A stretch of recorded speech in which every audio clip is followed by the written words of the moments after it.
বিস্ফোরণের পর অনেকেই বলছেন যে ক্যাম্পাস অনিরাপদ, অস্থিতিশীল, এখানে আসলে ডাকসু নির্বাচন সম্ভব নয়, এরকম একটা কথা দেওয়ার চেষ্টা করেছেন।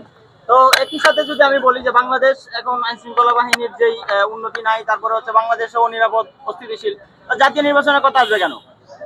লজিক্যাল আলাপ। যদি এইসব দুইটা চারটা পাঁচটা ককটেলের জন্য যদি ডাকসু নির্বাচনকে যদি তারা মনে করে যে এটা আসলে এই সময় সম্ভব না, জাতীয় নির্বাচন এখন সম্ভব না, যৌক্তিক আলাপ। আপনি দেখেন একই সাথে হচ্ছে ঢাকা বিশ্ববিদ্যালয় কর্মচারী নির্বাচন হচ্ছে, শিক্ষক নির্বাচন হচ্ছে, ডাকসু নির্বাচনটা হয় না। তাহলে এটা হইলে তাদের আসলে কি সমস্যা?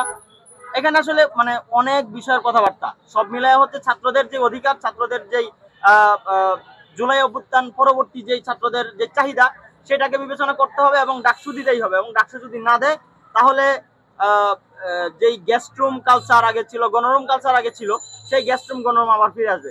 আমি যদি আমার গেস্টরুম কালচার, আমার উপরে যে টর্চার হচ্ছে সেটা নিয়ে যদি আমি কথা বলি, লেখালেখি যদি করে, একটা উপন্যাস হয়ে যাবে। এরকম কাহিনী আমার উপর দিয়ে, এরকম টর্চার আমার উপর দিয়ে গেছে। ঢাকা বিশ্ববিদ্যালয় কেন্দ্রীয় শহীদ মিনারে আমি বেশ কয়েকদিন আমার ঘুমাইতে হয়েছে।